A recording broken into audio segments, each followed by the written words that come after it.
dunia. Dunia mah duit nu kamari dileungeun urang poe ieu geus eueuh.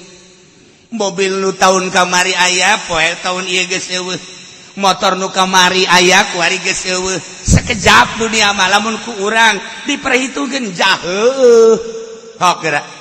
Duit kamari urang nyekel 100 juta poe ieu geus eueuh. Motor kamari luar biasa. Sagala rupa motor aya kamari keur boga teh. Hei. Ka motor beat aya. Motor nu gede teh naon eta mah? Naon ngaranna? Lain, anu lamun aya nu ngabonceng kitu bae teh tah aing mah greget biasa. Kunaon nyiptakeun motor kos kitu teh? Tah mah lamun pake ngabonceng kiai teh pantes. Atuh teh pantes banyak kiai make udang-udang kieu bae naplok. Aya jelema nyiptakeun motor kos kitu. Kudu sok tapakur bae goblok teh jelema. Atuh kan eta mah lamun urang sorangan aju beneran nganggih jahe. Nah, itu kan motif sab. Haju panjana mah teu bisa tah ngadeung lamun teu nyeklak teh teu bisa motor kos kitu mah hese. Deuk ragag bae. Kudu nyeklak bae pan. Atuh pan eta mah teu kudu nyekelan ge geus nud-nudan ka dieu teh. Ya Allah, ya Rabbi. Ai kos kitu hayang ngora deui teh hirup. Sia aing lain aing. Sia mah kolot ge kos kitu. Nah, iya kan dunia ta dunia kamari awewe itu mani campernik gelis luar biasa 20 tahun ka tukang kuari ya Allah susuna percis kos balon kurang angin berarti kan beakan eta dunia eta kos gitu dunia eta kos gitu kamari mah bujurna eplok cendol kuari mah teu gagiplek kuru tinggal tulang doang kanyahoan tinggal tulangna aya anjing ngagogogan pajar tulang kan berarti dunia ya kan cerita dunia naon artina tu dunia kamari urang boga kijang nu anyar kuari geus eueuh Avanza nu anyar kuari geus eueuh Fortuner urang boga kuari geus eueuh oh tuh tinggal jebutan bae tu imah urut aing kuari geus eueuh dunia sekejap kamari duit nu kamari poe ieu eueuh nu poe ieu aya ge isu page tu eueuh dunia seperti eta dunia berarti kan leutik samanang qalila. Haju ditinggalkan kan kurang kumaha pahartos sugihna balik sugan mawa kunci apaan saja teh sugan Mercy nu kunyana di papake teh Mercy Jeep teh anu ka mamana kunyana di anti tembak pan eta mah dibodip sedemikian rupa balik ka kuburan sugan kuncina dibawa atau ban setipna yang teh ibutin wah 10 besar dunia masuk terkaya 10 besar dunia paharto teh triliunan rupiah geus hese lamun make kalkulator nu Haji Pendi mah geus nemboal kapuateun. Tek nolna ka mana ieu? Teu kapuat. Kalkulator murah ka makos itu. Teu kapuat. Atuh dia mah ngana geus 1 juta, 2 juta, 10 juta masih kalkulatornya masih main ge. Tau lah 100 juta lah masih main ge. Asal geus bangsa teh we, ieu kumaha cenah ka dieu ieu. Ieu kumaha? Bantingkeun kalkulator kos kitu kan geus. Jeung sia-siana habak.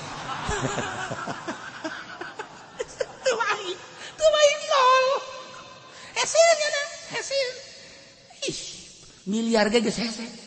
Miliar ge tek ieu genep. Ieu genep. Ih nol ka mana ieu? Ai yang meureun jeung susah sok resep jeung seurikeun. Asa hiburan jeung susah teh sebenarnya.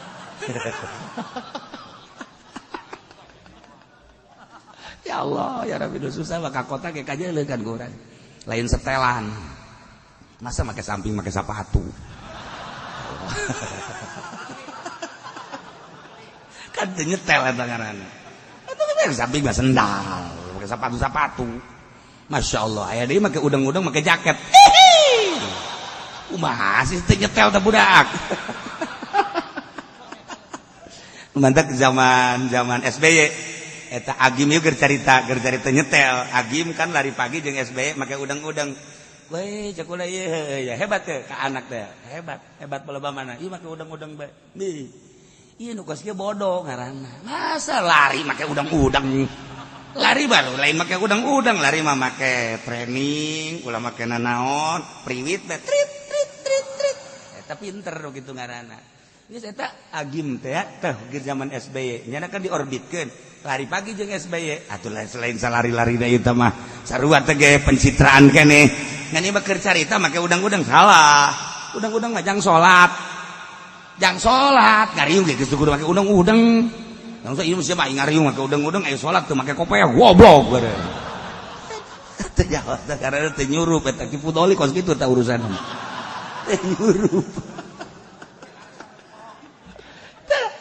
iya ikir carita istarau bi ayatillah samanan qalila masyaallah saha anu bisa maca ayat berarti kan Allah ngagerakeun lain sembarangan atawa nu ngadengekeun ayat ya Allah lain sembarangan nu mantak datang ka reup sare eta teh naon ku indah-indahna mantak kiai lamun datang ka murid HS hebat eta kiai bisa menyejukkan hati murid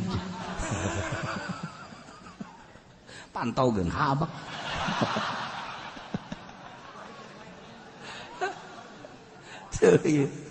istarau bi ayatillah samanan qalila hanya demi meraih samanan qalila dunia jabatan aya dinyana Quran aya dina qultunyana tapi hese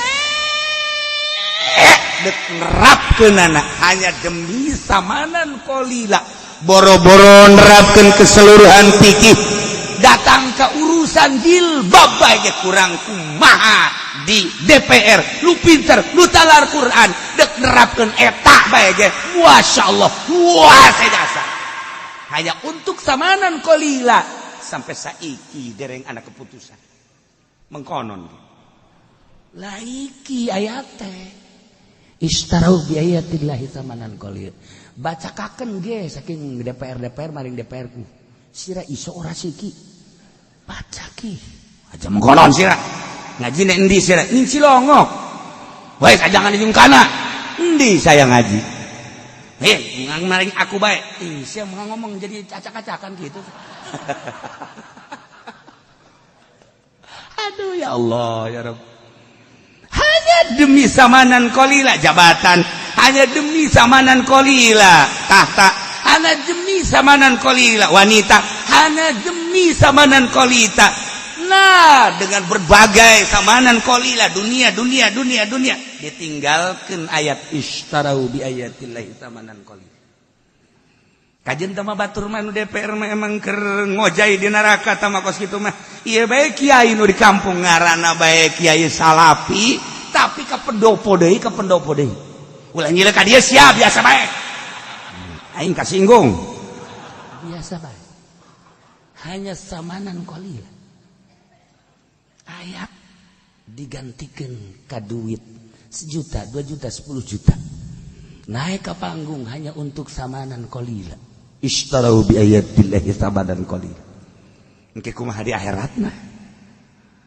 tah ieu karakter kafir seperti kitu kafir mah jelas kos kitu istarau bi ayatillahi samanan qalila tapi urang kuari nu jekelan Al-Qur'anul Karim demi meraih samanan qalila gereja tanda tangan bae peda aing jadi mui demi kelestarian mui daripada aing teh tanda tangan coplok jabatan wani aing mah kajen teuing kumaha ge demi samanan qalila kajen teuing di akhirat dibeuleum ge kumaha coba jabatan aing keur bupati negara urang keur demokrasi aya agama sia agama ulama atuh Islam ai negara demokrasi beratan ke agama sia beratan ke negara sia ulang ngomong kos kitu cenah ieu mah pokona mah kami mendek tanda tangan bae karena kami mah jabatan bupati hanya demi samanan qalila jabatan bupati sabaraha taun sia ngajabat jadi bupati engke dibeuleum sia di neraka jahanam sabaraha halilan istarau bi ayatillahi samanan qalila kafir bae geus jelas tapi babatok sia tuh pakai babatok we pantun ngomong ya Allah ya Rabb Masya Allah Karim hanya samanan qalila secuil anu Kangjeng Nabi mah menyikapi dunia teh lain lalagaan pan urang geus sering za Kangjeng Nabi lempang jeung sahabat kemudian cak Kangjeng Nabi itu naon bangke tuan nu bantak dipikeun kurang teh hayangeun nu bogana embungeun nu bogana nu bantak dipikeun nu nu bogana kurang ijideun gilaeun Allah menyikapi dunia leuwih ijid tibatan nu boga bangke terhadap bangke tuh nu mancak dunia teh mun urang nyaho kana hakikatna dunia bau sabenerna mah lamun nyaho kana hakikatna dunia bau sakumaha banguna bangke mentek Kangjeng Nabi ketika Isra digambarkeun ku Gusti Allah aya seorang nini bengking nini kan aya nu henteu bengking mah bengking nya nini nya bengking kan geus eueuh pupurieun geus eueuh pupurieun atuh can nini mah nya bongkok nya kuru bengking berarti kan geus eueuh nanaonan tah nini saha nu hayang kawin ka nini jadi stadis nah kuari nini tapi dipoles Masya Allah eta nini make lapis ya Allah make lipen weh lipen lagi tengah nama berem sisina mah hideung dimodif punya pacar artis ya Allah make shadow ya Allah ya Rabbi ieu na diplat-plat aya berem-bereman biasa orang gila kan neuleun nini kos gitu kan gila Masya Allah ieu mah kara rencengan biasa ya Allah dadana dibuka deh atuh dadana dibuka ge lamun nongtot ieu mah pan ngahelob wah ya ini parah ini parah ya Allah ya Rabbi nah tapi kan gambaran seperti eta Kangjeng Nabi digeroadkan ku nini ya Muhammad anjirni ya Muhammad anjirni tapi Kangjeng Nabi terus bae ya Jibril man hadi saya oh cek malaikat Jibril hiya dunia eta dunia mun maneh nembalan ujianana umat maneh ngojay di dunia kejaranana dunia bae untung maneh teu nembalan Muhammad Masya Allah ta eta digambarkeun nini-nininya bengkingnya jore geus eueuh dipangjore-jorena urang lamun kuari aya nini-nini di dieu hiji bae gila urang pasti kararieu bae komo Haji Pendi mapan tolol jelema mah geus kana bau nini-nini aya jahe onah punyana dipentang di dieu tapi lamun nini geus kararieu bae tuh kan nini mah bau hangru tuh hapek ya nama tuh saya tak heran nini mah sanajan make esprek bae disemprot bisa lah kurang set tetep ka ambeul bae cek nini wah sia cenah gitu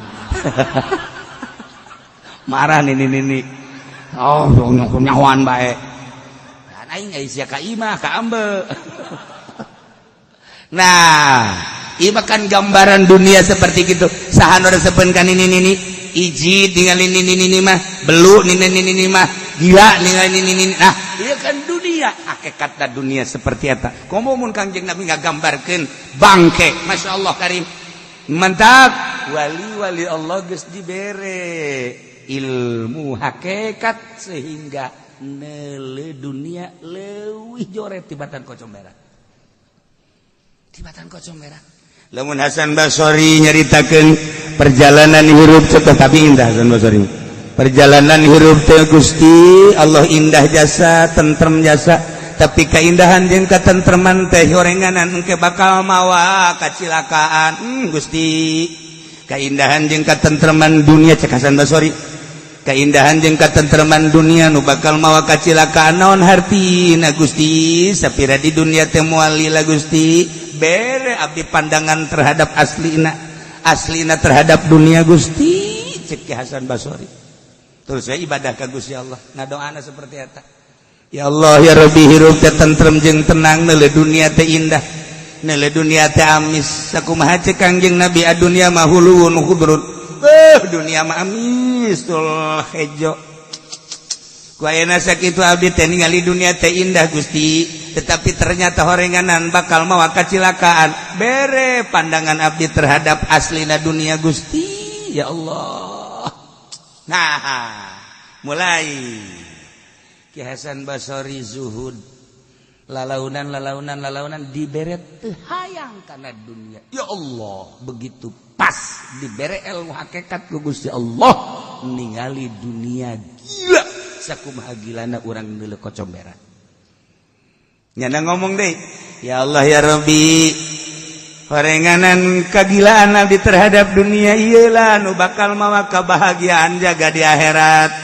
Gusti ulah dicabut pandangan abdi terhadap kagilaan terhadap dunia. Gusti tambahkeun Gusti pandangan mata hati abdi kagilaan anak kaijidana terhadap dunia. Sebab kagilaan kaijidan terhadap dunia horenganan anu bakal mawa kebahagiaan jaga di akhirat. Masya Allah.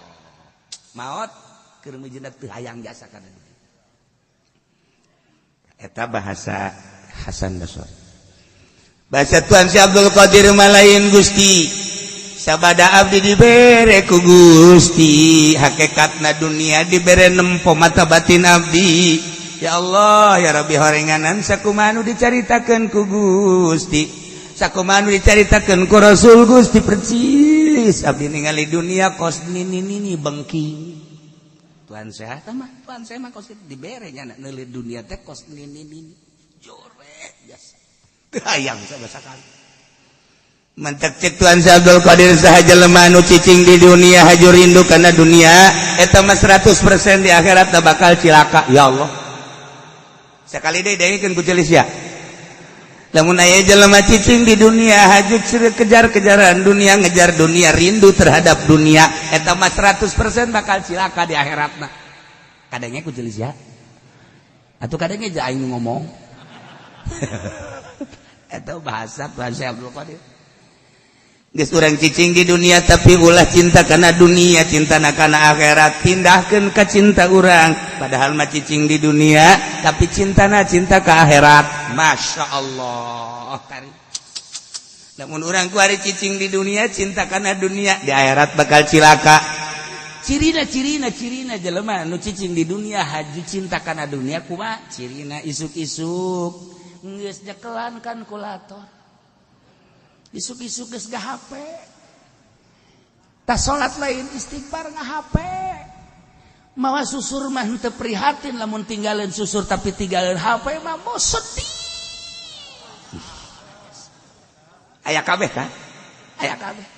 Udah dek salat susur teu kabawa biasa bae cuek bae, tapi ketika ieu naon gara-garana HP teu kabawa, oh walah wahuluh masyaallah aing mah lamun HP teu kabawa asa pareumeuh obor hirup. Eta ciri jelema merindukan dunia. Ya Karim, ya Karim, ya Allah, ya Allah, ya Allah, ya Allah. Nah, datang ka mana coba diri orang mencintai jeung merindui dunia sehingga nu cek Tuhan Abdul Qadir jelema cicing di dunia mengejar dunia jeung cinta dunia jaga di akhirat bakal cilaka. Leuwih bahaya deui mah leuwih jero deui mah ucapan Imam Ghazali. Jelema anu di dunia hirup di dunia masih kena mencintai dunia geus tah mah siap jasa kudu ka neraka. Hiji. Ketika jelema hirup di dunia kuari mencintai akhirat lantaran aya sorga eta ge antara neraka jeung sorga. Oh Imam Ghazali mah parah jasa ieu mah. Parah jasa. Anu salamet kumaha tuh? Nu salamet mah jelema hirup di dunia ulah resep kana dunia ulah resep ka akhirat sorga aya bidadarina jeung kanikmatan ulah pake ka resep tambah sapira makhluk hiji bae dipake ka resep teh dunyana Allah karang beres. Aduh dicaritakeun unggal minggu ge tetep bae nu jadi hayalan teh dunia keneh Tarak ke beres gaji ulah cinta dunia. Aju minta doana cenah kiai kula supaya bisnis kula selesai. Tangkorak sia berenang. Tarak ke beres dari takut ulah cinta dunia. Gaju kiai da kumaha teh ngadoakeun bae. Nya ge kadang-kadang perpuluhna. Kiai goblok. Kiai goblok masih dia perpuluh keneh bae. Waya ngadoakeun bae jalain duniana nu jore mah wala tansa nasibaka minad dunya. Cinta terhadap dunia. Nah, urang sebagai khalifah ini jailun fil ardi khalifah.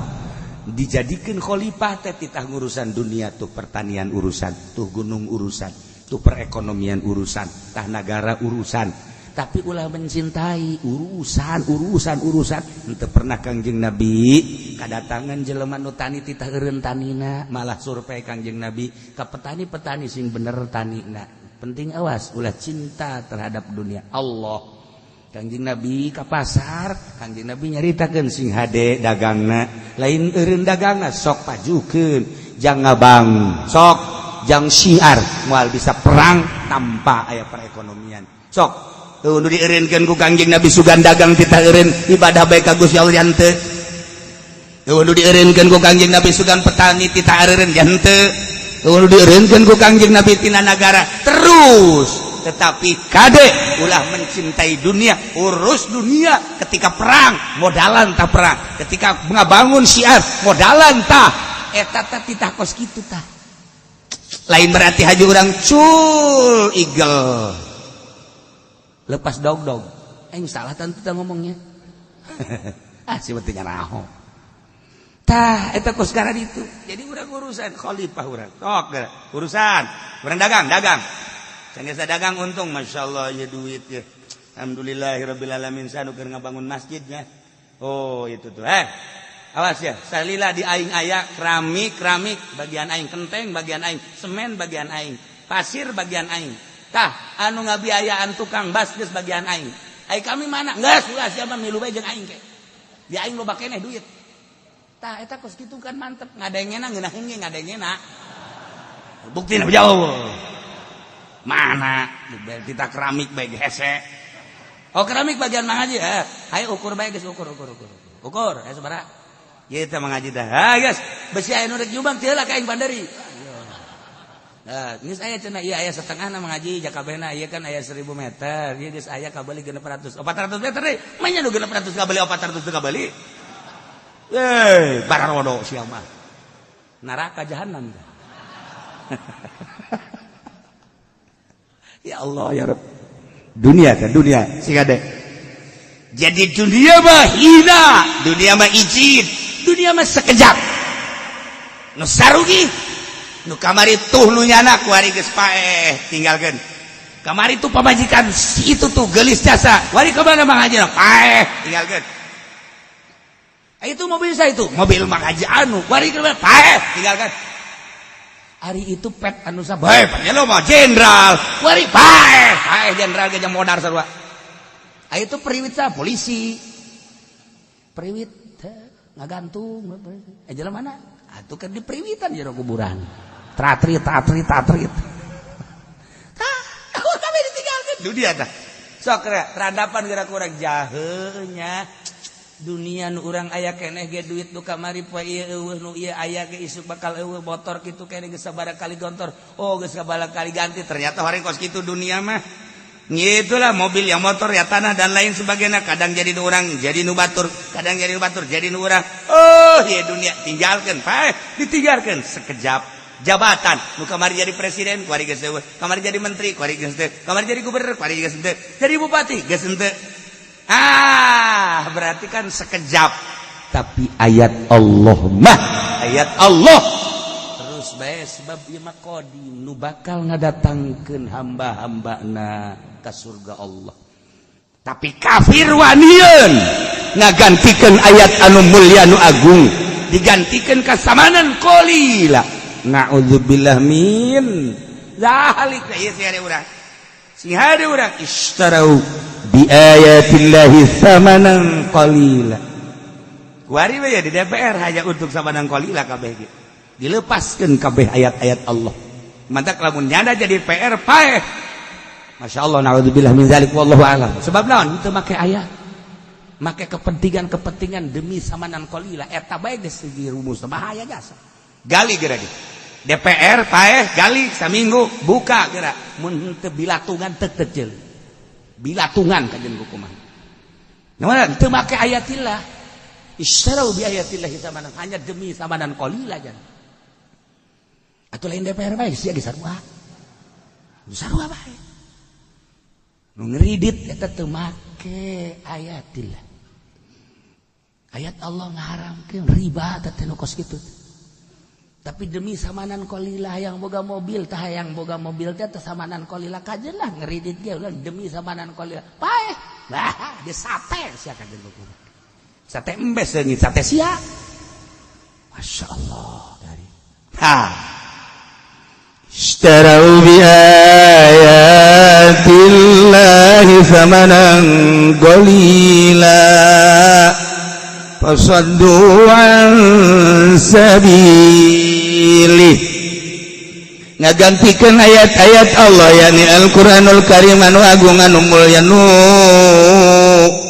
maha baqa digantikeun samanan qalila kana dunia anu sekejap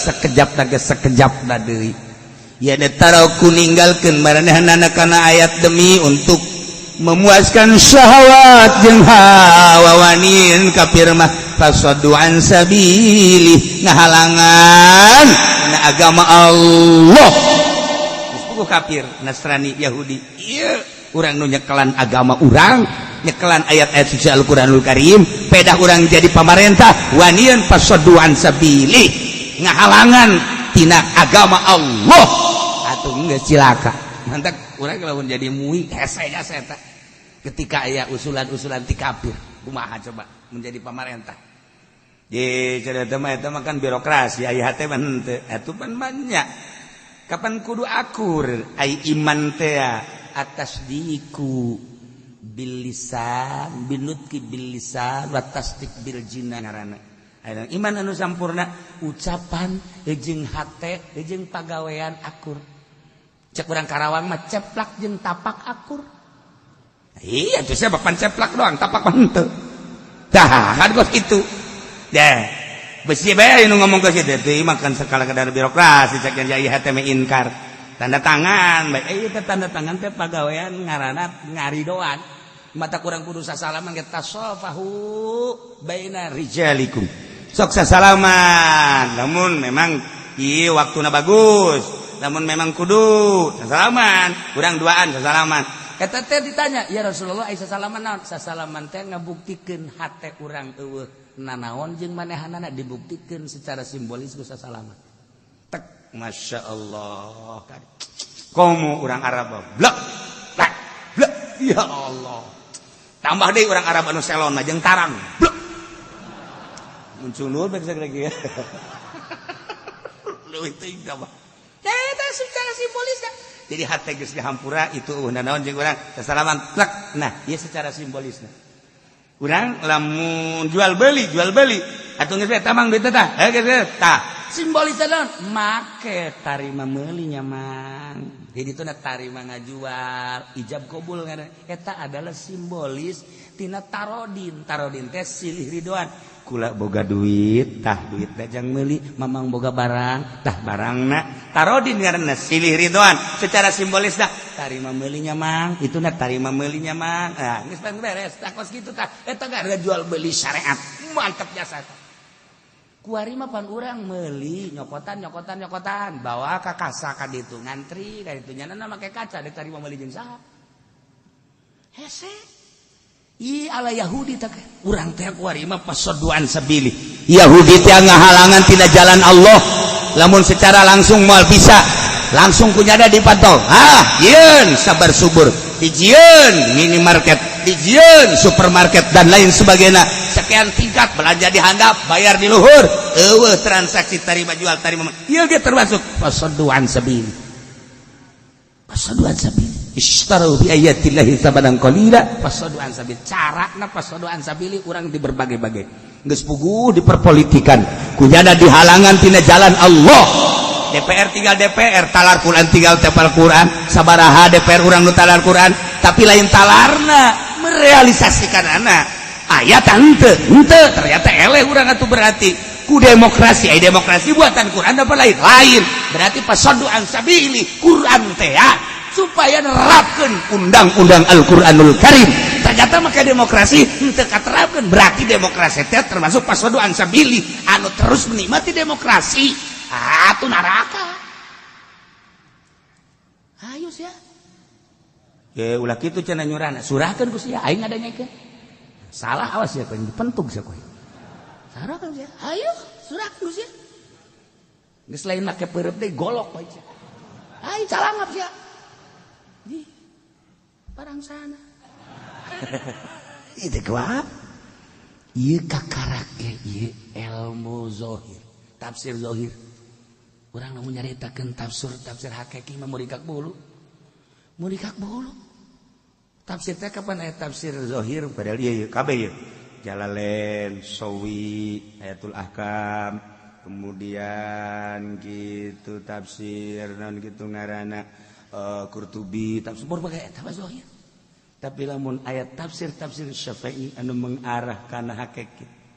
Hakikat tafsir hakikat aya karangan Imam Syafi'i. Ayo, Imam kitu Maliki tafsir hakikatna masyaallah. Tuh, aya bahasa sababaraha naon kitu ngaranna sababaraha sahabat anu nafsiranana langsung make hakikat. Urang mah lamun nafsiran ayat anu eta bae ayat-ayat dan kitu ngaranna ayat Ramadan. Wa in kuntum marḍā 'ala wa in kuntum marḍā 'ala safarin aw jaa'a ahadun minal ghaiti aw lamastumun nisaa falam tajidu ma'an fatayammamu sha'iran thayyiba. Atuh eta kapan ayat tayamum. Ngeunaheun. Tetapi ahli hakikat baja lain kos kitu nafsiranana. Paing kuntum mardo lamun aranjeun garing hate pinuku syahwat. Au ala safarin atawa perjalanan menuju Allah, tapi di jero hatena pinuku hawa nafsu. Tuh. Au jaa ahadum minal ghaid. Ai ghaid mah kapan eta teh kitu WC ngisi urusanna dunia atawa jero hatena pinuku urusan dunia. Awala mastumun nisa, ai tadi mangan sakadar kahayang dunia, kuari malamas tumun nisa, ai nisa eta dunia, sebab Kangjeng Nabi nyaritakeun almar'atu mataun wa khairu mata'iha almar'atu sore. Berarti awewe eta dunia, awala mastumun nisa ditafsiranan ku ahli hakikat mah eta adalah manehanana bergelut dina dunia. HP jaringan jang dunia, organisasi jaringan jang dunia, partai jaringan jang dunia. Nah, ia bergelut lamas tumun nisa dunia. Falam tajidu ma'an hajun temanggihan jelema, ma'an teh cai tapi jelema anu yang ngaluruskeun ya ne Kangjeng Nabi. Teka zamanan Kangjeng Nabi ma'an teh. Falam tajidu ma'an temanggihan Kangjeng Nabi. Sahabat temanggihan ka sahabat, tabiin temanggihan ka tabiin jang ngaluruskeun anak. Guru mursyid falam tajidu ma'an teka pagi jeung jelema-jelema nu ngalempengkeun ngabersihan qalbu. Fatayammamu sha'iran thayyiba. Tayamum bae geus ulah make cai. Cara tayamumna kumaha? Terserah. Gerak guru mursyid anu nyahueun. Oh, sia panyakitna ieu tayamuman. Nah, Haji Pendi, ya, kadia, sia kadia. Nyokot lebu. Nu loba. Sakumaha lobana sakintal. Kumaha ieu sih mah mending di lebuan langsung.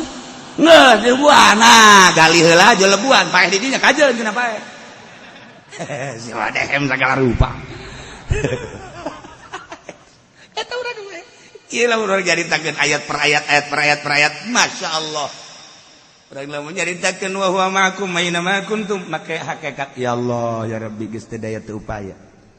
Teu daya teu upaya teh aya tafsir hakikat anu dibaca kudu ku ahlina sebab besi salah.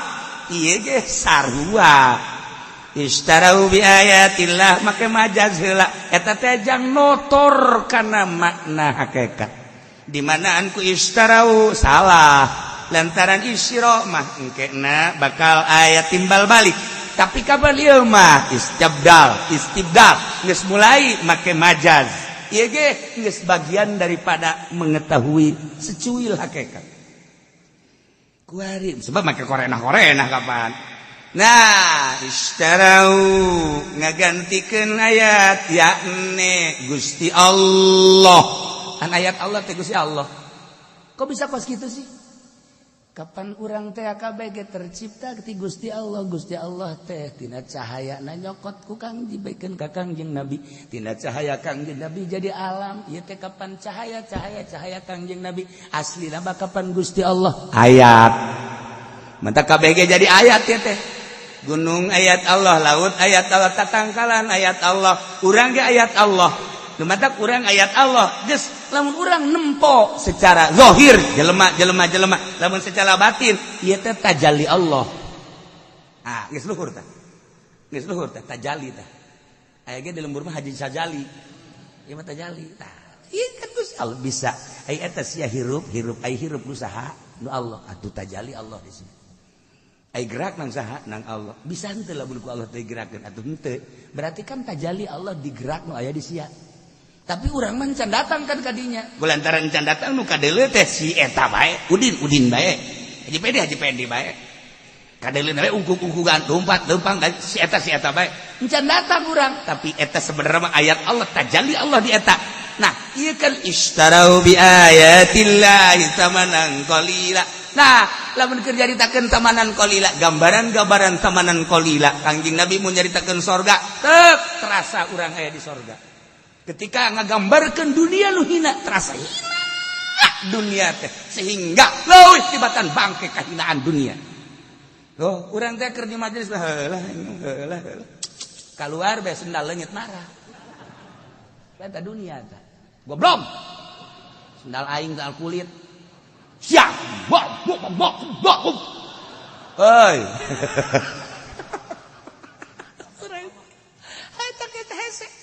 Istarau bi ayatillahi tamanan qalila.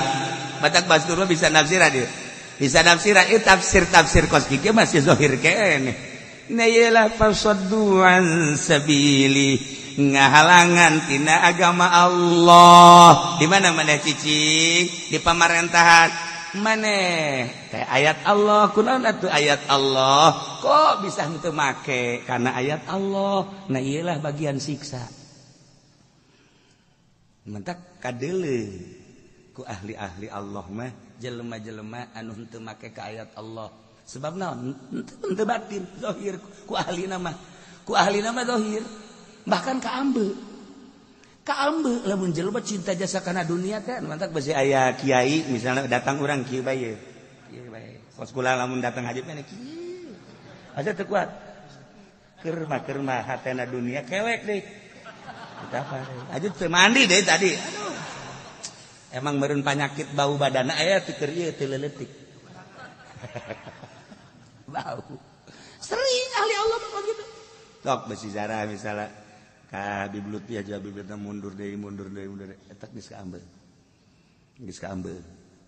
Aja Pendi ka Jakarta ngandeuk naon kitu ziarah ka Habib Lutfi malam Salasa kan sok aya di Jakarta. Habib Lutfi na aya tapi ngonci maneh. Ngonci maneh trek geus. Terus assalamualaikum, waalaikumsalam. Sora naon. Ditungguan datang ka subuh cak Habib Lutfi aing mah kajian salat qada daripada magian nyana. Qada. Eta kunaon eta? Ka ambeut di jauh kene saanu datang mah ka ambeut. Ibu lah sangka masyaallah lain seetik wali-wali Allah anu bisa ngambeut. Dek datang hiji jelema almarhum Abah bae. Aya hiji jelema susah jasa. Kunaon teh Abah nungguan bae di lawang teh. Begitu datang berarti cakula nya keur nungguan ieu. Bener bae. Padahal mah jelema susah, geus lila karek ngobrol. Bah, kok eta disabut kitu hatena bersih, cenah jelema biasa. Aya deui kadatangan kiai, bebeja heula malah mah. Nah, kiai anu dek datang oh ieu teh naon barang datang ka dieu hees bae. Abah eta kitu ge Abah. Beda udangkeun bah aya tamu kiai anu. Diuk bae. Oh, balik deui ka dieu. Ku ibu teh kan titah diudangkeun Abah sia udangkeun tuh aya tamu diudangkeun bah tamu teh titah diuk bae balik deui ka dieu. Kasar urang ngaudangkeun anak. Ieu mah teu beda jeung si ieu. Gula tak kaambe lain sosok kiaina tapi batinna terlalu cinta dunia hangru kan bau ente jadi ieu kula beundeuk nanya we ka kiai kuari bawa tuh lain bau ti awal ge bentek jasa ieu tapi lamun si ieu wallah alam henteu beureun barang datang nu dua jadi bau aya tah samanang qalila laletik hina bau. Masya Allah kan. lamun Tuan Syabdul Qadir geus bisa ngabuktikeun nyekel apel dititah dicekel ngurucut getih neuk sanu daek ngadahar apel ku raja kita dicekel dia cekel dipencet kieu keluar getih berarti kan ieu apel menang meuli duit ti nagara eta teh kan getih rakyat masa kiai menta ka nagara pake ngabangun majelis nu mentak baueun kiai ngabangun pondok duitna ti nagara baueun ngajeun kumaha ge santri teu betah motok wari majelisna bagus pondokna bagus santrina lake ki ora ono leia wih iku hangru apa iku hangru ya wis lah kok mau dahareun kok mau didahar ku urang eta gambaran-gambaran ahli hakikat masyaallah karim nah ieu mah fasadduan sabili ngahalangan deui tina lempangna agama Allah luhurna agama Allah dihalangan ya Allah ya Rabbi di negara behulanan guari mah soal jilbab bae dipermasalahkeun berarti kan fasadduan sabili ayo raramean ulah kunaon anu make cangcutna kita dipermasalahkeun make cangcut teh dimasalahkeun susu kadang sapotong teh dimasalahkeun malah mah di DPR dibahas jangan sepotong semua ayo sih korupsi dan lain sebagainya fasadduan sabili dalam rangka fasadduan sabili urang kan eta kakarak ngabahas ala kadar nah kuari secara politisnya fasadduan sabili kumaha ekonomi secara ekonomi fasadduan sabili kumaha urang mah nu jelas-jelasan teh larangan-larangan zahir tapi kan di negara mah lain make aturan-aturan fasadduan sabili urang di jerona aya cilaka kajennya nama keur ngurusan negara tapi ai kiai-kiai teh mah atuh cukup bae ku ngadoakeun nu penting tentrem nu penting aman jauh presiden mah bahaya menteri atuh cilaka nu ngurusan atuh teu kumaha ngan urang ulah terlibat urang mah ngadoakeun balalanderna bae beres geus ka ulah sok hajupu nya nguyup nya nguah wah cilaka tah mah kiai kos kitu batu ya Allah ya Rabbi mantap aya geus ya gua ndek ieu naon karangaran ndek pangbenerkeun masalah naon faraid aya henteu teu kudu ka dieu ka kiai anu bae sarua bae teu hayang iya tuh kiai anu geja pinter embung si siapa sarua bae lamun ngabagi di dieu jangan begitu henteu emang kunaon gitu embung jakna teh mah atuh geus lah teu bisa ngomong kumaha iya teu coba ngomong henteu lah teu ente omong ente lah tuh ya hese geus kos itu teh hese tah debatak loba jasa kiai anu ai di hareup mah bangun bagus jadi tukangeun mah horenganan nyamual duit pamarentah teh konon kara segala nyieun proposal dan ai di hareup bagus di hareupeun manual masyarakat di hareupeun lumayan engke geura ge haseupna bakal kaabah haseupna eta dibere kitu naon kitu mambuz embung jelema teh dibere embung sok kuari kiai pinter hajunyana pernah jadi mui sok geura kaambeuna beda ku masyarakat embungin masyarakat ngondang ge embungin heran atau tadi di partai Golkar deui henteu aya nu nitahan ngan ngambe batin teh ngambung lah lain kiai teh mah naon emang eta ore koros tuh kebal-kebal tukang ceramah ge sarua kebal-kebal ge bener ge mah beneran ya ih bener kasar tukang ceramah ge sarua bae sarua sebab di benak hatina dunia sok geura teu kudu dibejaan ku kula teu kudu disebutan kiai anu tukang ceramah kakolotakeun tetep bae ceramah bae deuleukeun kaambean ku masyarakat